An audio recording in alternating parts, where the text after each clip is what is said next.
네, 안녕하십니까. 더불어민주당 홍익표 의원입니다. 현재 민생회복 프로젝트 연석토론회 노동고용 2분과 책임위원과 분과장을 맡고 있습니다. 민생회복 프로젝트는 연석토론회 총 8회는 지난 1월 12일 이재명 당대표가 신년 기자회견에서 제안한 9대 민생회복 프로젝트의 일환으로 당면한 민생위기 극복 해법을 추가로 모색하기 위해 마련되었습니다. 지금부터 민생회복 프로젝트 연석토론회 제7차 문화 콘텐츠 창작자 분야 토론회 결과 발표를 시작하겠습니다. 지금 이 자리에는 저와 같은 문과에서 일하고 있는 유정주 의원이 함께하고 있습니다. 1. 문화 콘텐츠 산업은 2021년 기준 연평균 매출액 증가율이 5%를 기록하는 한국의 대표적 고성장 산업입니다.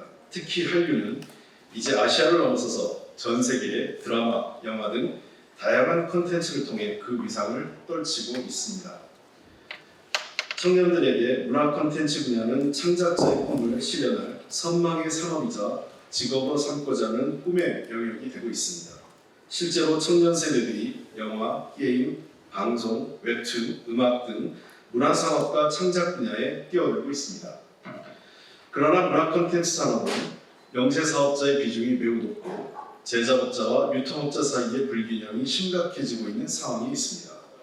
특히 문화 콘텐츠 유통의 독점은 자본의 영향력을 키우게 되는데 문화 콘텐츠 사업은 일부 거대 기업을 중심으로 플랫폼 독점 체제가 구축될 것이 예상됩니다. 또한 문화 콘텐츠 산업 내부를 들여다보면 창작물에 대한 저작권, 무상양수, 영화와 방송 스태프들의 최저임금 수준에도 미치지 못하는 낮은 보수 등 각종 불공정 행위가 만연하여 청년 창작자들이 생존의 위기에 처해 있고 불공정의 벽을 견디지 못하고 극단적 선택을 하는 사례도 나타나고 있습니다. 결국 국가적 차원에서 콘텐츠 진흥과 신성장 동력 산업 육성은 중요한 과제이므로 문화산업의 공정한 유통환경 조성과 불공정 행위 방지를 위한 보다 적극적인 조치들이 필요합니다. 작곡가의 저작권이나 연기자의 저작 인격권을 영구히 회사가 행사하도록 하거나 게임 공급업체, 게임 프로그램 창작자에게 소스 코드나 운영 매뉴얼 등 핵심 기술 자료를 제공하도록 강요하는 기술 탈취 행위, 티켓 할인 등의 판촉 비용을 전가하는 행위 등 소위 갑질형 불공정 행위는 문화산업에도 만연해 있습니다. 또 창작자의 생계를 위협하는 창작에 들어간 비용이나 시간에 비해 터무니없이 낮은 금액을 책정하는 가격 후려치기나 납품 후 재작업이나 수정을 요구하면서 보수를 지급하지 않는 등 사실상 공짜로 창작물을 취득하는 사례도 빈번합니다. 문화 콘텐츠 산업이 독과점 플랫폼에 종속화되면서 뮤지컬, 공연 등의 창작물을 해당 플랫폼에만 올리도록 하거나 계열 회사가 제작한 창작물을 다른 제작사가 제작한 창작물과 비교하여 우대하는 자사 우대 타사 차별 행위를 하는 등 플랫폼 독과점에 따른 폐해는 문화산업에도 나타나고 있습니다. 결국 이러한 불공정 행위가 장기간 방치되면서 청년 창작자들이 하나 둘씩 문화산업을 떠나가고 있습니다. 문화산업은 대규모 자본 투자나 연구개발보다는 젊은 창작자의 창작 의욕에 의해서 발전하는 산업인데 이렇게 창작자들이 생존하기 어려운 불공정 거래 환경으로 창작자들이 대거 이탈하면 문화산업의 붕괴를 초래할 수 있습니다. 한때 아시아의 영화, 음악 흐름을 주도하던 홍콩의 문화산업이 미래 세대를 키워내지 못하면서 일거에 무너진 사례를 반면교사로 삼아야 할 것입니다. 이어서 유정주 의원님이 문화산업 불공정 근절과 혁신 성장을 위한 5대 과제를 말씀드리겠습니다.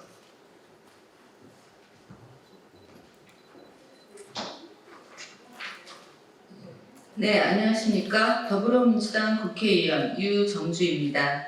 현재 민생회복 프로젝트 연속토론회 노동고용 이익분과 책임위원을 맡고 있습니다. 바로 이어서 문화산업 불공정 근절과 혁신 성장을 위한 5대 과제에 대해 발표하겠습니다.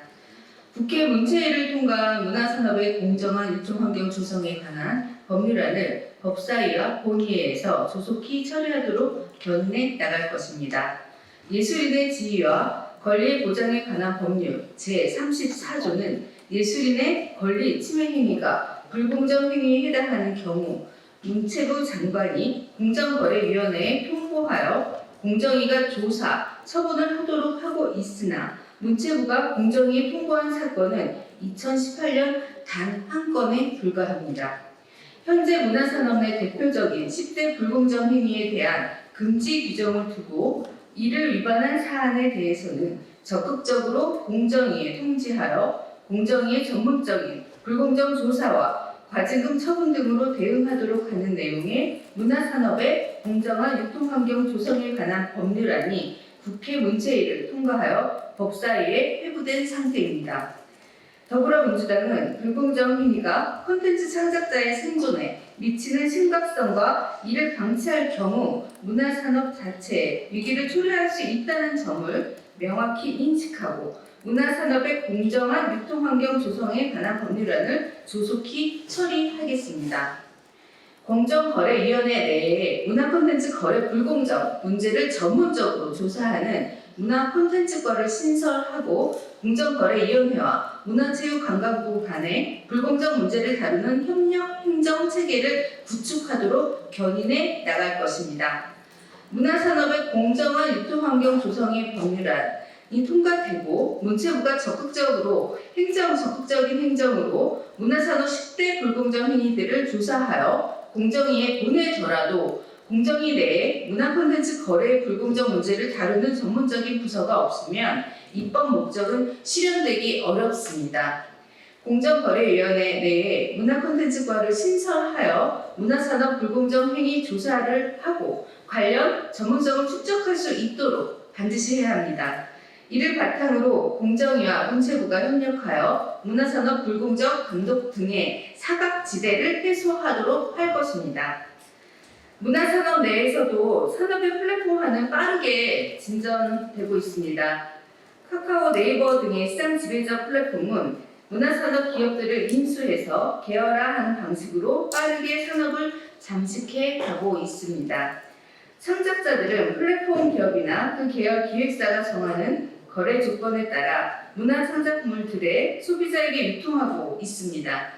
사실상 플랫폼 기업이 창작자들과 문화 기획사 사이의 거래 조건을 결정할 수 있는 지위에 있는 것입니다. 플랫폼 독과점 문제는 비단 문화 산업만의 문제는 아니나 플랫폼 독과점에 대한 합리적인 규제를 통해 문화 산업에 미치는 플랫폼 독과점 문제도 개선해 나갈 것입니다.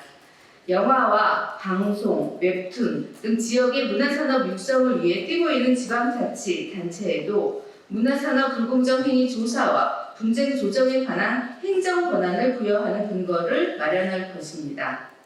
각 지방자치단체는 영화와 드라마, 웹툰, 게임 등 문화상품 제작 지원을 위한 공간과 시설을 마련하고 예술인 마을 조성 등 관내 예술인 지원 행정을 하고 있습니다.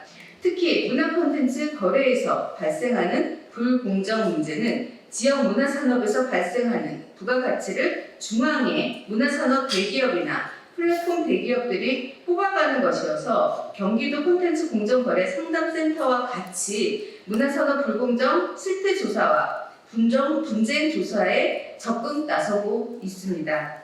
이러한 문화산업 적극 행정의 근거를 마련하기 위해 문화산업 불공정 실태 조사나 분쟁 조정 등을 광역 지방자치단체가 수행할 수 있도록 법령상 위임 규정을 마련할 것입니다. 영화산업에서 시작된 산업, 업종 단위의 공정경쟁 협약이 방송, 웹툰, 또 애니메이션, 게임, 음악, 공연 등 문화산업 전체 업종별로 체결될 수 있도록 지원할 것입니다.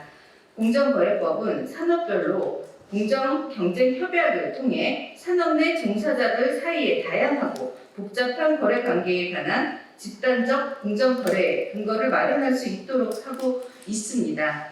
영화산업은 국제시장, 영화 제작 때부터 공정경쟁협약을 통해서 스태프들의 최저 보수, 작업시간의 한도, 식사 제공 등 종사자들의 작업 조건과 고래 조건을 정하고 있습니다. 영화 산업에서 이루어진 이러한 공정 경제 협약은 복잡한 거래 구조를 가지고 있고 창작자의 공정한 보수와 스텝 종사자들의 최저 임금 수준의 보수도 보장되지 못하고 있는 문화산업 업종 전반에 확산되어야 합니다. 더불어민주당은 이러한 공정경제협약이 문화산업 전반에 체결되어 문화산업 종사자와 창작자들이 그들의 열정과 헌신에 비례한 공정한 보수와 작업 조건을 보장받을 수 있도록 적극 지원하는 활동을 할 것입니다. 이상입니다. 고맙습니다.